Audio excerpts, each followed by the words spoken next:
अगर लंबे समय तक अस्थमा है तो क्या ये हमारे फेफड़ों को बहुत ज्यादा डैमेज कर सकता है? सिम्टम्स को नजरअंदाज किया और ट्रीटमेंट ठीक से नहीं लिया तो हमारी सांस की नली में लॉन्ग टर्म में इफेक्ट्स आने लगेंगे, जो कि सूजन जो है जो कि दवाइयों से खत्म हो जाती है वो भी खत्म नहीं होगी और मल्टीपल चेंजेस होंगे और लंग्स के जो एयरवेज में फाइब्रोसिस होने लगता है, सिकुड़न होने लगती है।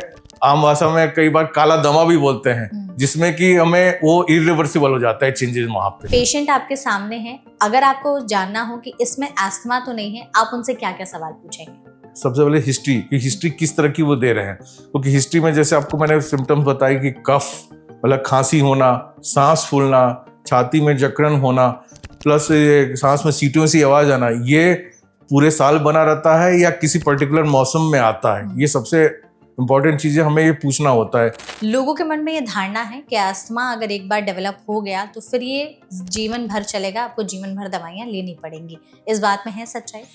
देखिए, बहुत गहन सच्चाई है, क्योंकि जो भी मरीज आता है अगर वो सुनता है कि अस्थमा जड़ से खत्म नहीं हो सकती तो वो काफी जो है घबरा जाता है, क्योंकि सब लोग अलग अलग डॉक्टरों को दिखा के आते हैं, सबकी अपनी विचारधारा होती है।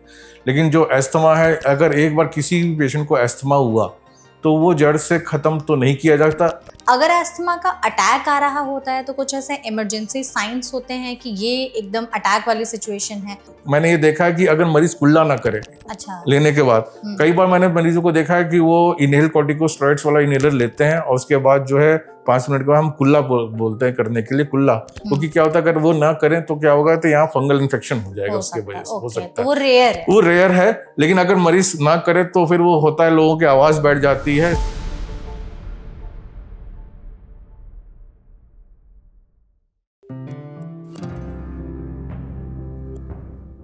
अस्थमा क्या है, क्यों हो जाता है, इसके ट्रिगर्स क्या है, वार्निंग साइंस क्या है जो हम समय रहते पहचान सकते हैं? इसके अलावा क्या एक बार अस्थमा हो गया तो कभी ये खत्म हो सकता है? क्या हमें हमेशा इनहेलर्स का इस्तेमाल करना पड़ेगा, और अगर हाँ तो इनहेलर को इस्तेमाल करने का सही तरीका क्या है? बहुत सारे लोग नेबुलाइजर्स भी यूज करते हैं, वो क्या होता है, इसको कैसे सही तरीके से इस्तेमाल किया जाता है? अस्थमा क्या एक बहुत ही ज्यादा गंभीर बीमारी है जिसकी वजह से आपके फेफड़े लंबे टाइम तक डैमेज हो सकते हैं? अगर आपके मन में भी अस्थमा को लेकर के तमाम ये सारे सवाल हैं तो आप एकदम सही जगह पर आए हैं, क्योंकि आज के सेशन में हम ये सारे सवालों के जवाब देने की कोशिश करेंगे अस्थमा के अराउंड में। इसलिए हमने सेशन को भी ऑर्गेनाइज किया है जिसमें हम अस्थमा के बारे में हर एक डिटेल जानने समझने की कोशिश करेंगे। हमारे पास बहुत से ऐसे सवाल हैं जो आपने हमसे कई बार पूछे हैं, तो हमने उसकी एक लिस्ट बना करके सेशन को ऑर्गेनाइज किया है और आज हम इस सेशन में हमारे साथ जो हेल्थ एक्सपर्ट मौजूद हैं उनसे ही इन सभी सवालों के जवाब जानने की कोशिश करेंगे। हमारे साथ हैं डॉक्टर अभिजीत सिंह, जो कि एसोसिएट डायरेक्टर है और यूनिट हेड रेस्पिरेटरी मेडिसिन और sleep medicine department Sharda care health city में। तो डॉक्टर, सबसे पहले तो इस सेशन में आपका बहुत बहुत स्वागत है। नमस्कार। Thank you so much doctor, हमारे साथ इस सेशन में जुड़ने के लिए, और हम पूरी कोशिश करेंगे कि आपके जरिए हमारी ऑडियंस तक अस्थमा के बारे में हर एक डिटेल जानकारी समझा सके, पहुंचा सके। सबसे पहले हम यही चाहते हैं कि आप एक बार आसान भाषा में बताइए कि अस्थमा बीमारी है क्या? कई बार लोग जो है, जो फेफड़ों की अलग अलग बीमारी होती है, सीओपीडी हो गया, निमोनिया हो गया, ब्रोंकाइटिस हो गया, उन सब को लेकर के कंफ्यूज हो जाते हैं। अस्थमा कैसे अलग है इन सब बीमारियों से, और ये कितनी घातक है हमारे फेफड़ों के लिए? अस्थमा एक क्रोनिक रेस्पिरेटरी बीमारी है जिसमें एलर्जी के वजह से सांस की नली में सूजन और जकड़न हो जाती है, जिसके कारण मरीज को सांस फूलने लगती है, खांसी आने लगती है, खांसी के साथ बलगम भी आने लग जाता है, किसी किसी को चेस्ट में जकड़न होती है और साथ में किसी किसी को सांस में सीटियों सी आवाज भी आती है। तो जनरली अक्सर हम देखते हैं कि मरीज लेके ये कंप्लेंट्स हमारे पास ओपीडी में आते हैं और उनके कंसर्न होते हैं कि डॉक्टर साहब मुझे एलर्जी है कि अस्थमा है। तो एलर्जी एक फिनोमेना है, हमारे बॉडी में एक इम्यून मैकेनिज्म है। कोई भी फॉरेन बॉडी अगर आती है हमारे सांस की नली से या नाक की नली से टकराते हैं तो एक एलर्जिक रिएक्शन होता है, एक हाइपर एग्जैगरेटेड रिएक्शन होता है, इन्फ्लेमेशन होता है, उसको उस फॉरेन बॉडी के अगेंस्ट हमारा ये डिफेंस मैकेनिज्म है। तो एलर्जी किसी भी अंग को इन्वॉल्व कर सकती है, जैसे कि हमारे आंख को, नाक को, कान को, इवन ये जो है नाक को, जैसे मैंने बोला, सांस की नली को, स्किन को, किसी को भी अफेक्ट कर सकती है। तो जब हमारी सांस की नली को जब अफेक्ट करता है तब हम इसको अस्थमा कहते हैं। तो एलर्जी एक फिनोमिना है और उसका जो अफेक्शन है, जो कॉम्प्लिकेशन है, वो किसी भी ऑर्गन को इन्वॉल्व कर सकता है। हमें अगर साइनस की प्रॉब्लम हुई तो साइनोसाइटिस कहते हैं, अगर हमारी लंग्स में एयरवेज की प्रॉब्लम हुई तो हम इसको ब्रोंकियल अस्थमा कहते हैं। कई बार ये दोनों के सिम्टम्स एक साथ मिलते हैं, या स्टार्ट होता है साइनस से, फिर वो लंग्स में जाके एयरवेज को इन्वॉल्व करता है। कई बार दोनों का कॉम्बिनेशन एक साथ होता है। और कई बार एक टिपिकल सिम्टम हमने देखने को मिला कि मरीज को बहुत लंबी खांसी आती है, खासकर जो जिनको फ्लू होता है, फ्लू तो चला जाता है उसके बाद, लेकिन खांसी बहुत लंबी चलती है। लोगों को लंबी खांसियां होती हैं तो भी वो बोलते हैं कि क्या ये अस्थमा का साइन है? हाँ, एक एंटिटी है जहां पे मरीज की सांस नहीं फूलती, जहां पे मरीज को सांस में सीटों से आवाज नहीं आती, लेकिन उनको लंबी खांसी चलती है, दिन में भी आती है, रात में भी आती है, जिसको हम एक कहते हैं कफ वेरिएंट अस्थमा। तो हमेशा सिम्टम्स पूरी तरह से नहीं आते सब मरीजों में, लेकिन अगर बार बार खांसी आए या बार बार किसी की सांस फूले तो इसको नजरअंदाज नहीं करना चाहिए और डॉक्टर से संपर्क करके इसको अस्थमा का अगर सस्पिशन हमें लगता है तो हमें इसे ट्रीट करना चाहिए, हमें इसको डायग्नोज करना चाहिए। बिल्कुल।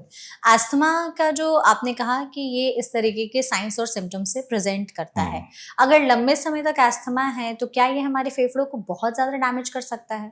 देखिए, अगर अस्थमा एक रिवर्सिबल बीमारी है, अगर आपने इसको टाइमली डिटेक्ट किया और ट्रीट किया तो क्या है, अगर हमने टाइमली इसको ट्रीटमेंट दिया तो अस्थमा को हम कंट्रोल कर सकते हैं और उसके लाइफ लॉन्ग कॉम्प्लिकेशन से बचा सकते हैं। अगर हमने सिम्टम्स को नजरअंदाज किया और ट्रीटमेंट ठीक से नहीं लिया तो हमारी सांस की नली में लॉन्ग टर्म में इफेक्ट्स आने लगेंगे, जो कि सूजन जो है जो कि दवाइयों से खत्म हो जाती है वो भी खत्म नहीं होगी और मल्टीपल चेंजेस होंगे और लंग्स के जो एयरवेज में फाइब्रोसिस होने लगता है, सिकुड़न होने लगती है और क्रोनिक जो है ब्रोंकोस्पैज्म होने लग जाएगा। तो वो जो हमारा जो एक नया एंटिटी जो सीओपीडी जिसको बोलते हैं, हम इसको आम भाषा में कई बार काला दमा भी बोलते हैं, जिसमें कि हमें वो इरिवर्सिबल हो जाता है चेंजेस वहां पे। तो ये चीजें हो जाती है। तो मेरा ये कहना है कि अगर अस्थमा के सिम्टम्स हैं तो उसको इग्नोर ना करें, टाइमली मेडिसिन लें और डॉक्टर के संपर्क में ही लें। बिल्कुल। आपने जो चीज कही कि अगर अस्थमा को समझना है तो साइंस एंड सिम्टम्स पहचाना बेहद जरूरी है, सो दैट समय रहते हम उसका इलाज करा सके। हम आपसे कुछ ऐसे सिम्टम्स पूछेंगे जो ज्यादातर मरीजों की कंप्लेंट्स होती हैं, तो आप प्लीज बताइएगा, क्योंकि आप हमारे साथ हैं डॉक्टर, तो ये ज्यादा लोगों के लिए जानने में आसानी होगी कि ये सच में दमा के ही सिम्टम्स हैं या कोई और भी चीज हो सकती है। हम आपसे एक एक करके पूछेंगे तो प्लीज आप उसका आंसर दे दीजिएगा। सबसे पहले, अगर खांसी जो है लगातार 2 हफ्तों से ज्यादा चली आ रही है और कोई सिम्टम्स नहीं है, सिर्फ 2 हफ्तों से ज्यादा से चली आ रही खांसी, दवा खा लिया, सिरप पी लिया, ठीक नहीं हो रही है, क्या ये एक अस्थमा का साइन है? अगर लंबी खांसी चले तो अस्थमा एक कारण हो सकता है, लेकिन केवल अस्थमा ही नहीं, क्योंकि सबसे पहले हमारे देश में टीबी भी सबसे कॉमन है। अगर जो भी मरीज जिनको लंबी खांसी होती है तो सबसे दिमाग में उनके जो आती है बात कि मुझे कहीं टीबी तो नहीं, वो अपने दिमाग में एक प्री कंसीव नोशन के साथ आते हैं कि नहीं मुझे टीबी ही है, ये सोच के डॉक्टर से संपर्क करते हैं और बोलते हैं कि डॉक्टर साहब मुझे कहीं टीबी तो नहीं, जरा आप देखिए। तो हम उसको पूरी तरह से थॉरोली इवेल्युएट करते हैं, क्योंकि मैंने आपको बोला कि कफ जो है लॉन्ग कफ होता है तो सबसे पहले लोगों का इंडिकेशन टीबी की तरफ जाता है। उसके अलावा अस्थमा तो एक है ही है कारण, उसके अलावा होता है एसिडिटी, कई लोगों को एसिडिटी भी चलती है, उसमें भी कई बार लोगों को खांसी होती है और कई बार लोगों को कंजेस्टिव कार्डियक फेलियर भी होता है, जिसमें कि मरीज के फेफड़ों में हार्ट के वजह से, हार्ट में कोई कमजोरी हो या दिक्कत हो तो फेफड़ों में पानी आता है, तो उससे भी लोगों को खांसी होती है, खासकर रात में। इसको हम नॉक्टर्नल कफ बोलते हैं या रात में होने वाला कफ बोलते हैं। ठीक है। तो उस और भी कई चीजें, जैसे लोगों को लंग में फाइब्रोसिस हो जाए, जैसे कि हमने देखा कि हमने कोविड महामारी से काफी हम जूझते रहे, पीड़ित हुए लोग, खासकर डेल्टा वेव, और डेल्टा वेव के बाद लोगों के लंग्स में काफी चेंजेस देखने को मिले, लोगों को काफी सिम्टम्स देखने को मिले। लोगों को सिम्टम्स पहले थे नहीं, कोविड होने के बाद वो सिम्टम्स हमें देखने को मिले और काफी ज्यादा राइज इंसिडेंस मिला रेस्पिरेटरी डिजीजेस का, किसी भी तरह के रेस्पिरेटरी डिजीजेस, खासकर सीओपीडी अस्थमा का तो हमने दिल्ली एनसीआर में काफी देखा है। तो अगर कहीं पे भी कफ हो तो हमें हर बीमारी के लिए सस्पिशन रखना चाहिए, जिसमें कि अस्थमा एक प्रमुख कारण है। जिसके अलावा मैंने आपको बोला अस्थमा, ब्रोंकाइटिस, सीओपीडी, फिर इसके अलावा जो जीईआरडी मैंने बोला आपको, मतलब कि acid reflux disease, congestive cardiac failure, lung fibrosis जिसको हम इंटरस्टिशियल लंग डिजीज भी कहते हैं, इत्यादि। ठीक है। हमने जो पहला साइन डिस्कस किया वो खांसी थी। दूसरा कि अगर बहुत ज़्यादा बलगम प्रोड्यूस होने लगे अचानक से और उसमें भी बलगम का कलर बदलने लगे, तो क्या ये एक ऑनसेट अस्थमा का साइन हो सकता है? एस्थमा ऑनसेट साइन हो भी सकता है या प्री एग्जिस्टिंग भी हो सकता है, क्योंकि जो भी एस्थमा के मरीज है, इवन नॉर्मल लंग को भी फ्लू का इन्फेक्शन काफी ग्रसित करता है जब भी सीजन बदलता है, खासकर विंटर्स में हमने देखा, या जो स्प्रिंग सीजन के आसपास हम देखते हैं, मतलब वसंत ऋतु के आसपास हम देखते हैं कि काफी हमें जो है मरीज के जो सिम्टम्स है वो काफी बढ़े हुए मिलते हैं। किसी को पता रहता है कि वो एस्थमा है, किसी को नहीं रहता है। तो हमने देखा कि जो सिम्टम्स होते हैं उसमें फ्लू के सिम्टम्स, कोई निमोनिया होने के भी सिम्टम्स हो सकते हैं। इसके लिए हम पूरा तरीके से हम इन्वेस्टिगेशन करते हैं, बलगम की जांच भी करवाते हैं, एक्सरे भी करवाते हैं। अगर एक्सरे में किसी को धब्बे भी मिले तो हम सीटी भी कराते हैं। तो इस एस्थमा की तो हम स्क्रीनिंग करते ही करते हैं और हम उसको भी डिटेक्ट करते हैं। साथ में हमें अन्य इन्फेक्शन भी देखने को मिला 10 से 20% मरीजों में, चाहे वो निमोनिया हो, चाहे वो बैक्टीरियल हो, चाहे टीबी हो, इवन फंगस भी हमें देखने को मिला है। ठीक है। और जो आप कह रहे थे वीजिंग जैसी साउंड की, छाती से सीटी जैसी आवाज आ रही है और बहुत तेज से सांस आ रही है, इवन थोड़ा सा भी चलने में हांफने लग रहे हैं अगर हम, तो ये सब भी अस्थमा के लक्षण हो सकते हैं? एक कारण तो एस्थमा हो ही सकता है, क्योंकि वीजिंग है तो एस्थमा और या सीओपीडी हम जरूर सोचेंगे।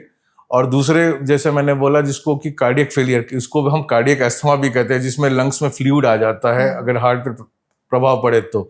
दूसरा, अगर बच्चों में, छोटे बच्चों में भी वीजिंग होती है, अगर दोनों फेफड़ों में वीजिंग आ रही है तब तो एस्थमा, लेकिन एक तरफ आ रही है तो कोई फॉरेन बॉडी या और कोई ऑब्स्ट्रक्शन तो नहीं होना है, तो उसको भी हमें डिस्टिंग्विश करना पड़ता है, उसको भी हमें बारीकी से देखना पड़ता है।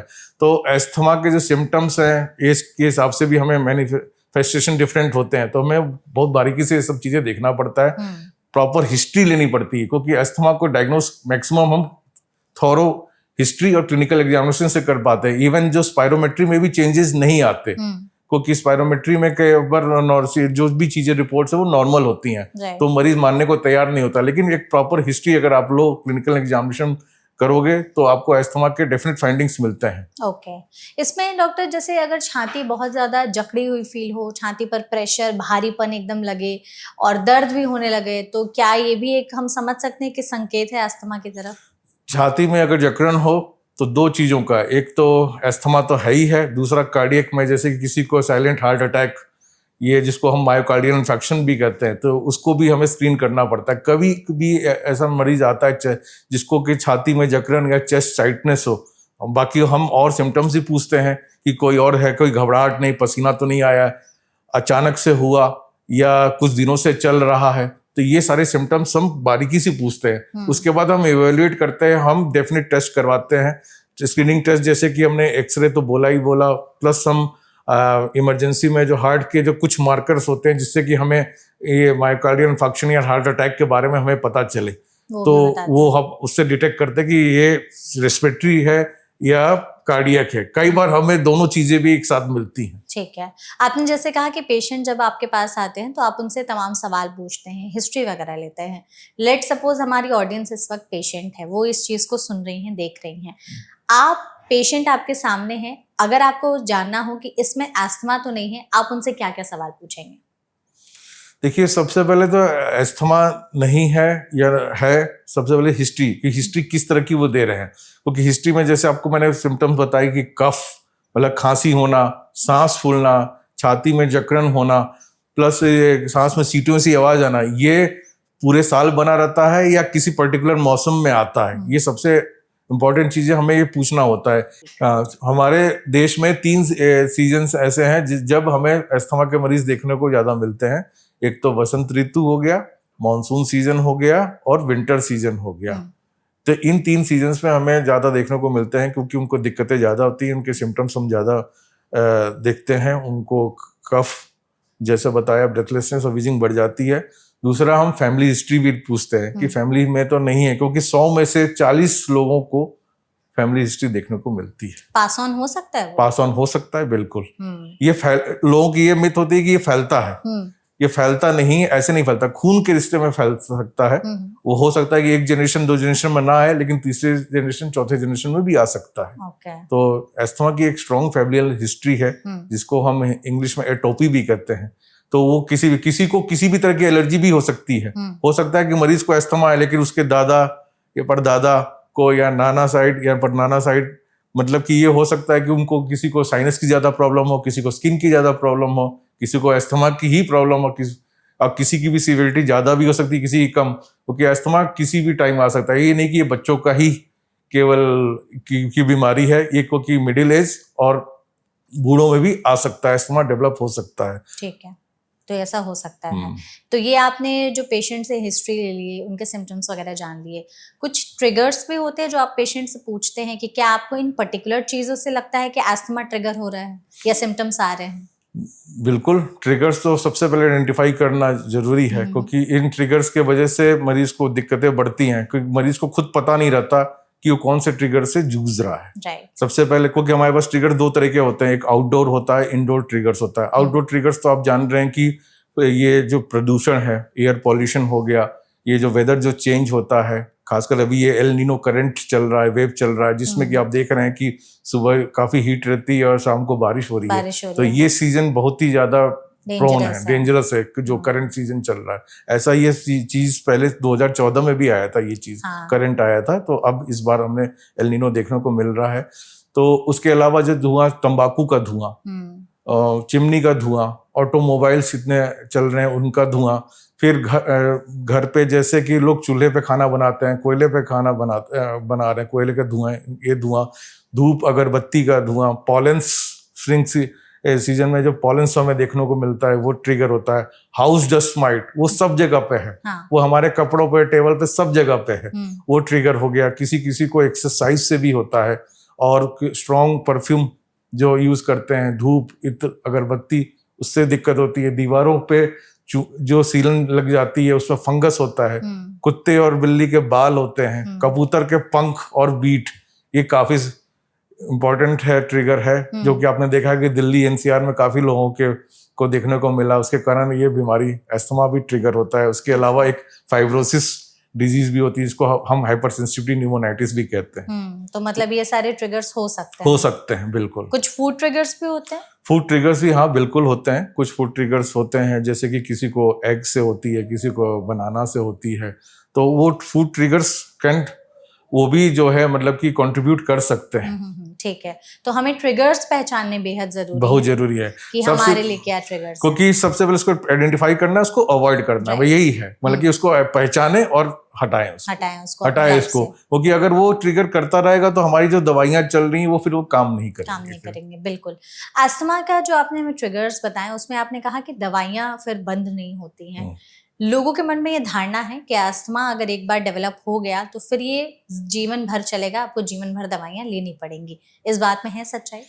देखिए, बहुत गहन सच्चाई है, क्योंकि जो भी मरीज आता है, अगर वो सुनता है कि अस्थमा जड़ से खत्म नहीं हो सकती, तो वो काफी जो है घबरा जाता है, क्योंकि सब लोग अलग अलग डॉक्टरों को दिखा के आते हैं, सबकी अपनी विचारधारा होती है। लेकिन जो अस्थमा है, अगर एक बार किसी भी पेशेंट को अस्थमा हुआ तो वो जड़ से खत्म तो नहीं किया जा सकता, लेकिन उसको दवाइयों से, प्रॉपर दवाइयों से कंट्रोल किया जा सकता है। मैं ये नहीं बोल रहा कि दवाइयां जिंदगी भर चलेगी, लेकिन जैसे किसी को पर्टिकुलर सीजन में अगर प्रॉब्लम हो रही है तो हम उस वक्त बोलते हैं कि आप दवाइयां लो, और डॉक्टर्स के इंस्ट्रक्शन पे ही आप उसको स्टार्ट करो और बंद करो, खुद से बंद ना करो। क्योंकि मैंने कई पेशेंटों को देखा है कि वो जो इनहेलर अगर वो स्टार्ट करते हैं तो 5 दिन लेंगे, 7 दिन लेंगे, फिर वो बंद कर देते हैं। लेकिन ऐसा नहीं करना चाहिए, क्योंकि अगर हम जब स्टार्ट करते हैं तो हमारे जो गाइडलाइंस के अकॉर्डिंग जो है उसको हमें कंटिन्यू करना है, मंथ्स कंटिन्यू करना है। क्योंकि एक बार जो अस्थमा का जो अटैक होता है तो मरीज तो बिल्कुल 1 हफ्ते में, 2 हफ्ते में ठीक हो जाता है, लेकिन जो माइक्रोस्कोपिक लेवल पे जो एरिया में चेंजेस होती है वो 3 महीने तक चलता है उसका। अगर बार बार वही चीज रिपीट होगी तो वो 3 महीने से वो एक्सटेंड होता जाएगा, और वो फिर वो परसिस्टेंट जो चेंजेस आ जाएंगे, जिसको हम सीओपीडी में बोला कि कन्वर्ट हो जाता है, इरिवर्सिबल डैमेज। रिवर्सिबल से इरिवर्सिबल की तरफ डैमेज हो जाता है। तो कई बार मैंने यही देखा कि जो मरीज, जो यंग पेशेंट जो आते हैं, आजकल हमने बहुत ज्यादा यंग पेशेंट बच्चों के साथ हमने देखा लोगों को कि उनको ये सिम्टम्स होते हैं, वो इग्नोर करते हैं, वो आ रहे हैं, उनको ये प्रॉब्लम हो रही है, और सबने जो है कोई भी थेरेपी ठीक से नहीं ली है। मैक्सिमम अभी भी मैं बोलूँ कि इवन हमारे टर्सरी केयर सेंटर में भी 80% केसेस ऐसे कि जो कि अस्थमा का ठीक से इलाज नहीं ले रहे मतलब। तो ये बहुत जरूरी है कि समय रहते अपने लक्षण पहचाने, ट्रिगर्स पहचाने और उसका इलाज करें, बिल्कुल, अदरवाइज फिर वो और ही ज्यादा घातक बनेगी और आपके ही फेफड़ों को डैमेज करेगी। इसमें डॉक्टर जैसे एक तो सिम्टम्स और ट्रिगर्स हमने पहचाने, अगर अस्थमा का अटैक आ रहा होता है तो कुछ ऐसे इमरजेंसी साइंस होते हैं कि ये एकदम अटैक वाली सिचुएशन है, तो उस वक्त अगर हमें पता है, समझ गए हम कि इस इंसान को अटैक आ रहा है, तो बीइंग अ सिटीजन हम क्या करें, या उस वक्त वो इंसान अगर थोड़े से भी अपने होश में है तो वो खुद क्या कर सकता है? देखिए, जो अस्थमा का मरीज है उसको ये पता होना चाहिए कि ट्रिगर्स कहीं पे भी आ सकता है, कहीं पे भी एक्सपोजर हो सकता है, तो वो अपने साथ एक रिलीवर इनहेलर रखे। और हम ये बोलते हैं 2 तरह के इनहेलर होते हैं, कंट्रोलर होते हैं, एक रिलीवर इनहेलर होता है। रिलीवर इनहेलर को हम बोलते हैं जो साल्ब्यूटामोल इनहेलर होता है, खासकर जो कि मरीज सबसे ज्यादा इसी को ही यूज करता है क्योंकि उससे इमीडिएट रिलीफ मिलता है। और एक होता है कंट्रोलर इनहेलर जिसमें होता है इनहेल्ड कॉर्टिकोस्टेरॉइड्स। तो लोगों का मिथ है कि इनहेल कॉर्टिकोस्टेरॉइड्स से साइड इफेक्ट्स हो जाते हैं, लेकिन ये चीज ऐसा नहीं है। कंट्रोलर इनहेलर हमेशा रेगुलर लेना चाहिए और साथ में अपने साथ रिलीवर इनहेलर जरूर रखना चाहिए। अगर कोई ऐसे अटैक या सिम्टम्स है तो उस मरीज को सबसे पहले वो सिम्टम्स के लिए रिलीफ करने के लिए रिलीवर इनहेलर लेना चाहिए। प्लस डॉक्टर से अपने संपर्क में आने का, अपने जो ट्रीटिंग डॉक्टर से संपर्क करें। और एक अस्थमा कंट्रोल प्लान होता है, हम इसको कहते हैं, जो कि इमरजेंसी में हमें क्या क्या करना चाहिए वो डॉक्टर के संपर्क से उसको स्टार्ट करें, क्योंकि उसके बाद उसमें हमारे सब डिटेल इवैल्यूएशन हुआ रहता है, हमारे सारे प्रोटोकॉल्स होते हैं कि कौन सी मेडिसिन आपको इमरजेंसी में लेनी है, कौन सी क्रोनिक मेंटेनेंस थेरेपी के लिए लेनी होती है। तो और अगर उससे भी रिलीफ ना मिले तो हम फिर ओरल कॉर्टिकोस्टेरॉइड्स का शॉर्ट कोर्स देते हैं मरीज को ताकि कभी भी ये दिक्कत हो तो स्टार्ट कर दे। अगर फिर भी रिलीफ नहीं मिल रहा है तो तुरंत हम बोलते हैं डॉक्टर से संपर्क करें या इमरजेंसी में संपर्क करें कि क्या ये वाकई में अस्थमा का ही अटैक है, सीवियर अटैक है, या कोई मतलब कि अन्य बीमारी तो नहीं। तो आपने हमें ये तो बता दिया कि उस दौरान क्या करना चाहिए, क्या नहीं करना चाहिए, क्योंकि कई बार लोग कुछ खुद से गलतियां कर लेते हैं, कुछ नुस्खे अपनाने लगते हैं कि अचानक से सांस फूल रही है तो ये कर दो, वो कर दो, बैठा दो, लिटा दो, पानी पिला दो। क्या क्या आप मना करते हैं कि ये बिल्कुल मत करना अगर अस्थमा का अटैक आ रहा है? देखिए, अगर अस्थमा का अटैक आ रहा है तो सबसे पहले कि अपने मेडिसिन को रेगुलर लें। सबसे पहले इनहेलर को लेने का जो तरीका जो बताया गया है उसको उसी तरीके से लें, और जितना डोज बोला गया है उतना ही लें। डोज को कम घटाएं बढ़ाएं बिना डॉक्टर के नहीं। कोई भी जैसे ओरल मेडिकेशन होती है उस पर ज्यादा रिलाई ना करें। ओरल मेडिकेशन साथ में इनहेलर के लें, क्योंकि इनहेलर ही मुख्य दवा है।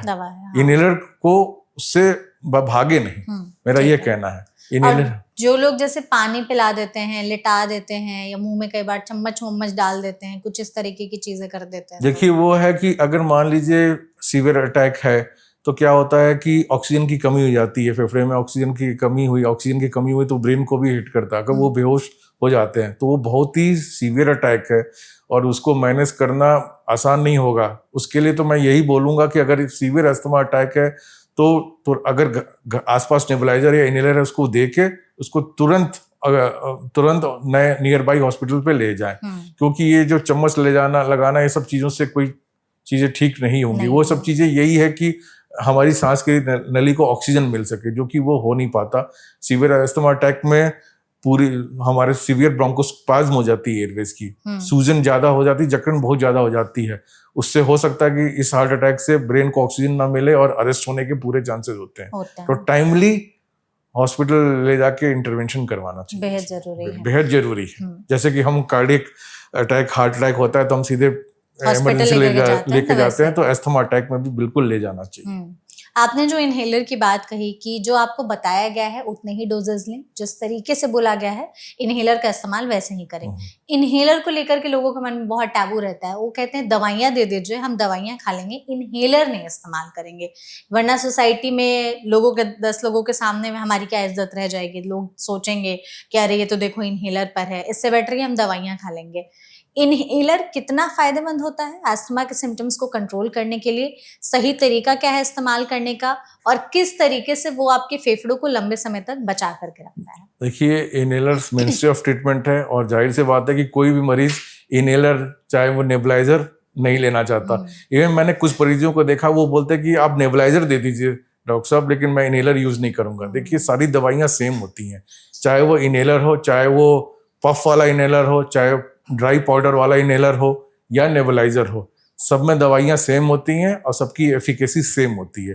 जैसा मैंने आपसे बताया कि हर मरीज की क्षमता होती है, अपनी एक वाइटल कैपेसिटी होती है, जिसके कारण वो दवाइयों को ले सके, दवाइयां उनके फेफड़ों में अंदर तक जा सके। वो कि जो इनहेलर होता है, जो पाउडर वाला इनहेलर होता है, उसमें हमें बहुत ताकत लगती है दवा को खींचने के लिए, जो कि बुजुर्गों में और बच्चों में उतनी क्षमता नहीं होती, कोऑर्डिनेशन नहीं होता, इसलिए उनकी इनहेलर टेक्निक्स बहुत फॉल्टी होते हैं और उनको दवा लेने के बाद भी आराम नहीं मिलता। तो हमें सबसे पहले ये देखना है कि कौन से मरीज की क्या क्षमता है। आजकल ये होता है कि one size fit for all phenomena नहीं चल सकता। आजकल हमारा जो डोमेन है, हमारा जो विजन है, वो होना चाहिए पेशेंट सेंट्रिक अप्रोच होनी चाहिए हमारी। हाँ, precision medicine with patient centric approach होनी चाहिए। करेक्ट। तो बच्चों में जनरली जैसे कि नेबुलाइजर होता है या इनहेलर हम देते हैं, विद बेबी मास्क होता है, वो हम यूज करते हैं।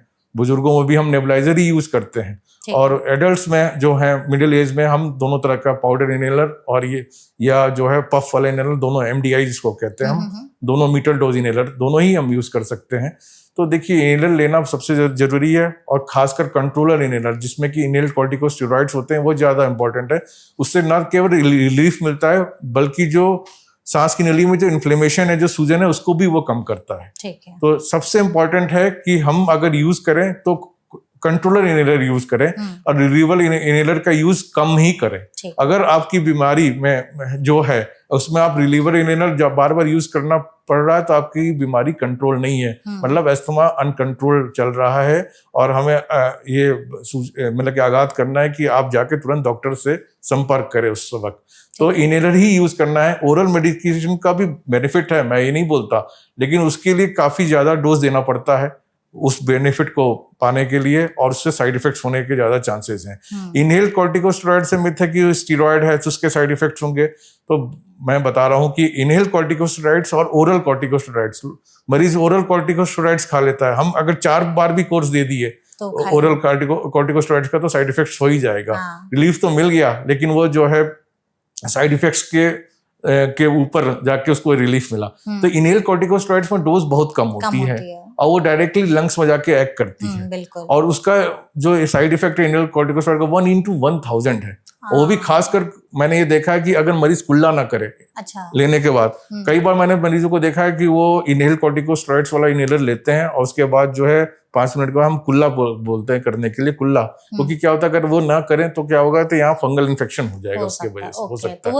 वो रेयर है, लेकिन अगर मरीज ना करे तो फिर वो होता है, लोगों की आवाज बैठ जाती है, सारी चीजें। ये हमें प्रॉपर इंस्ट्रक्शन देना है। तो अभी भी कोई भी मरीज आए तो उसका इनहेलर टेक्निक चेक करना, वो कैसे ले रहा है और अच्छी तरह से एफिशिएंटली ले पा रहा है कि नहीं ले पा रहा है, और अगर कोई इसमें मतलब ऐसा लगे कि कोई कुल्ला करता है कि नहीं करता है, तो ये सारी चीजें हमें देखनी होती है। हर विजिट पे हम ये पेशेंट्स का देखते हैं। तो ये भी हमें बताएं दीजिए डॉक्टर कि इनहेलर लेने से पहले और बाद में किन बातों का ख्याल रखें, क्या ना करें और क्या करें, सो दैट इनहेलर सही तरीके से आपके लंग्स तक पहुंचे, और किन बातों को हमेशा आप दिमाग में लेकर के चले कि मैं भले ही इनहेलर का इस्तेमाल कर रहा हूं तो डोजिंग हमारे लिए कितनी मैटर करती है।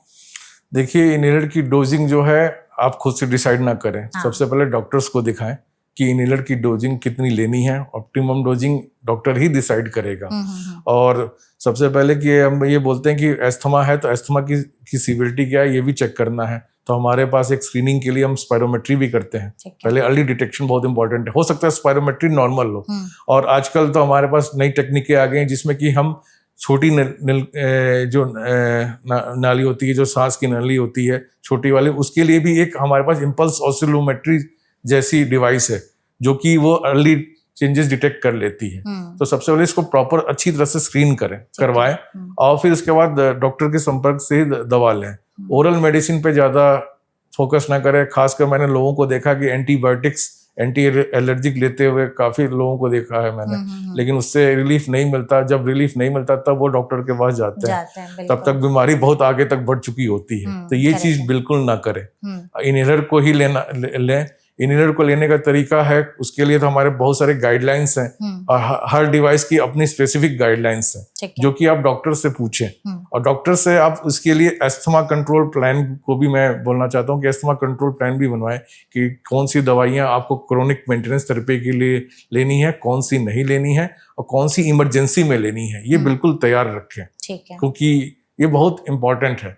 उसी के हिसाब से आप प्रोटोकॉल्स को फॉलो करें तो आप ठीक रहेंगे। क्योंकि इनहेलर आप लेंगे, इनहेलर को बंद खुद से ना करें, डॉक्टर से पूछे कि कब तक लेनी है, डोज कब घटानी है। कि पहले मैंने बोला कि 2 पफ सुबह 2 पफ शाम को लेना है, फिर उसके बाद जैसे जैसे ठीक हो रहे हैं तो इसको एक एक पफ करना है, फिर उसके बाद या तो बंद करना है अगर सीजनल है। अगर सीजनल नहीं है उसके बावजूद भी दिक्कत होती है तो पफ को जरूरत के हिसाब से लेना है, सिम्टम्स के हिसाब से लेना है। तो ये जो होता है पेशेंट के हिसाब से हमें सिम्टम्स के हिसाब से टाइट्रेट करना चाहिए।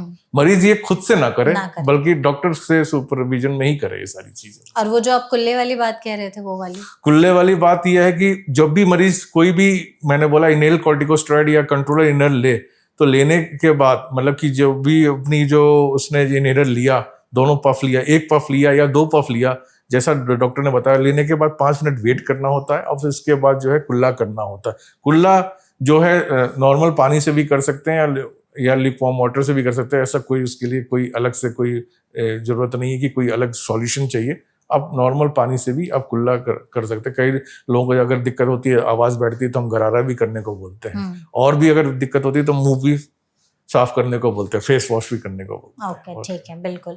तो हमने अभी तक इस सेशन में जो बातचीत की है वो आई गेस हमारी ऑडियंस के लिए बहुत सही साबित होगी, क्योंकि हमने मोस्टली बहुत सारे सवालों के जवाब देने की कोशिश की है।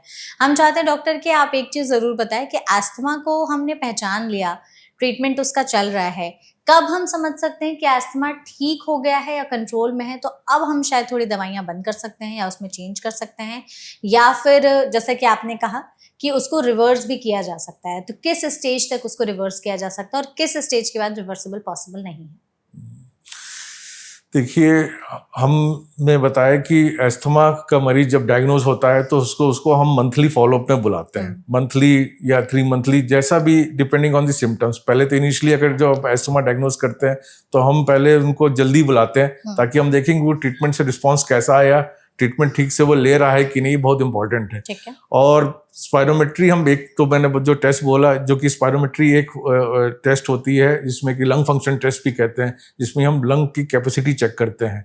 और लंग की कैपेसिटी मतलब कि पफ लेने से पहले और पफ लेने के बाद हम दोनों रिजल्ट्स देखते हैं। उसमें कुछ बेनिफिट है कि नहीं वो हम डिमॉन्स्ट्रेट करते हैं किसी भी बीमारी को डायग्नोज करके, मतलब कि डायग्नोज करने से पहले, और हम ये टेस्ट करवाते हैं। उसके बाद हम दवाइयाँ स्टार्ट करते हैं और दवाइयों का रिस्पांस देखते हैं। मरीज को जो भी सिम्टम्स थे उसके लिए हमारे पास एक क्वेश्चनर भी होता है, asthma control test, ACT questionnaire होता है। उसमें एक क्वेश्चनर है जो कि मरीज उसको फिल करता है कि ये स्कोर था पहले, फिर जैसे जैसे वो मतलब कि ठीक होता जाएगा तो वो स्कोर जो है कम होता जाएगा, उसके सिम्टम्स जाते जाएंगे। और हर 3 महीने पे से 6 महीने पे हम स्पायरोमेट्री रिपीट करा के देखते हैं, मतलब कि उससे कि लंग की जो कैपेसिटी कितनी इसकी इंप्रूव हुई, बढ़ोतरी हुई, सारी चीजें। यूजुअली हम कोई भी दवा को जो टेपर करते हैं वो हम कम से कम 2 से 3 महीने के बाद ही करते हैं, जो भी हम जो ये करते हैं, मतलब कि सारी चीजें जो है। ठीक है, तो इन सब चीजों का ध्यान रखना है। तो हमने आई थिंक जो भी इस सेशन में बातचीत की है उसमें तमाम सवालों के जवाब देने की कोशिश की है। जाते जाते हम चाहते हैं कि as a final go to home message आप ये ज़रूर बताएं ऑडियंस को कि अस्थमा के बारे में आपको क्या जानना चाहिए, किन चीज़ों से बचना चाहिए सो दैट आगे अस्थमा होने के चांसेस कम हो। प्रिवेंटिव टिप्स के तौर पर वो क्या चीज़ें अपनी लाइफस्टाइल में इम्प्लीमेंट कर सकते हैं? देखिए, सबसे पहला है कि आपको ट्रिगर्स को आइडेंटिफाई करना है और उसको अवॉइड करना है। कोई भी ट्रिगर हो, लोगों को एक्सरसाइज के बाद भी कई बार अस्थमा हो जाता है, तो एक्सरसाइज से भी कई बार लोगों को मैं ये बोलता हूँ कि एक्सरसाइज आप करिए, आप मैराथन तक भी दौड़ सकते हैं अगर आप अपने मेडिसिन को रेगुलर लें। ये बहुत इंपॉर्टेंट है, एक्सरसाइज होता है, क्योंकि उसके लिए मैंने बोला। तो आपको कोई भी ट्रिगर सबसे पहले आइडेंटिफाई करना है उसको और उसको अवॉइड करने की कोशिश करिए। कुछ भी घर पे हो चाहे बाहर हो, आपको करना है। बेसिकली अगर आप बाहर जाते हो तो मास्क लगाएं, देखो डस्ट से एक्सपोजर होता है तो उससे बचने की कोशिश करें सबसे पहले तो ये। दूसरा, अगर आप कोई भी इनहेलर मेडिसिन लेते हो, कुछ भी अपना रूटीन मेडिसिन लेते हैं, उसको प्रॉपर लेना है, उसको कभी मतलब कि होल्ड नहीं करना है बिना डॉक्टर के सुपरविजन के। थर्ड, आप आपको मैं ये बोलूँगा कि एस्थमा कंट्रोल प्लान जरूर बनवाना है डॉक्टर से कि आपको इमरजेंसी में क्या करना है, क्योंकि अगर आप ये नहीं करोगे तो फिर पेशेंट को कई कॉम्प्लिकेशन हो सकती हैं। और इनहेलर से बिल्कुल ना घबराए, ये मिथ है। चौथा जो है एंटीऑक्सीडेंट रिच फ्रूट, जैसे खासकर जो हरी सब्जियां होती हैं, फ्रूट्स होता है, ब्रोकली होता है का, ये सब चीज़ें बहुत अच्छा अस्थमा में प्रिवेंटिव होती है, क्योंकि इन पे एंटीऑक्सीडेंट प्रॉपर्टी होती है जो हमारे एयरवेज को इंटैक्ट रखते हैं। बढ़िया हाइड्रेशन मेंटेन करने की जरूरत होती है। कार्बोहाइड्रेट और फैट्स थोड़ा सा कम से उसका कम इस्तेमाल करें। दूसरा मैं बोलता हूँ कि एक्सरसाइज करें, रेगुलर ब्रीथिंग एक्सरसाइज करें, योगा करें। योगा से लंग्स इंप्रूव हो सकते हैं, लेकिन ये अल्टरनेटिव है टू प्रॉपर ट्रीटमेंट। इनहेलर्स तो आपको लेना ही लेना है, लेकिन ये नहीं हो जाए कि आप योगा ही कर रहे हैं और मेडिसिन बंद कर दिए, ये बिल्कुल नहीं करना है। आप योगा और एक्सरसाइज बिल्कुल करें, लेकिन साथ में अपने मेडिसिन को भी कंटिन्यू करें। और मैं बोलूंगा कि आजकल एडल्ट इम्यूनाइजेशन का भी काफी आपने सुना होगा, जो कि फ्लू और निमोनिया शॉट्स के लिए, तो उसको भी जरूर लगवाएं अपने डॉक्टर से। ये बहुत जरूरी है, क्योंकि अस्थमा के मरीजों को फ्लू होने के चांसेस बहुत होते हैं। और फ्लू की देखिए, हम इस फ्लू की इम्यूनिटी से हम कभी जीत नहीं सकते, क्योंकि ये स्ट्रेन बहुत तेजी से बदलता है। आपने तो देखा है कि हर साल हम वैक्सीन अपडेट करते रह जाते हैं। इसलिए मैं यही चाहूंगा कि अस्थमा के मरीजों को, चाहे कोई भी अन्य क्रोनिक बीमारी हो, चाहे हार्ट के, किडनी के भी हो, किसी को डायबिटीज भी है, क्योंकि अस्थमा तो केवल अस्थमा के तो मरीज होते नहीं, उनको साथ में डायबिटीज भी होता है, किसी को हाइपरटेंशन भी होता है, अन्य बीमारियां भी होती हैं। तो आप रूटीनली रेगुलर फ्लू वैक्सीनेशन लगवाएं, हर साल लगवाएं, और निमोनिया वैक्सीन भी लगवाएं। बिल्कुल perfect. Thank you so much doctor, हमें अपना कीमती वक्त देने के लिए और अस्थमा जैसे टॉपिक पर इतनी इंसाइटफुल इन्फॉर्मेशन हमारे साथ शेयर करने के लिए। आई होप आपने भी इस सेशन को एंजॉय किया होगा। Thank you so much. Thank you so much audience, इस वीडियो को यहाँ तक देखने के लिए। अगर आपके मन में कोई और सवाल है तो कमेंट सेक्शन के जरिए जरूर पूछिएगा, और ऐसी और भी वीडियोस के लिए एनबीटी लाइव को फॉलो करना मत भूलिएगा। Thank you.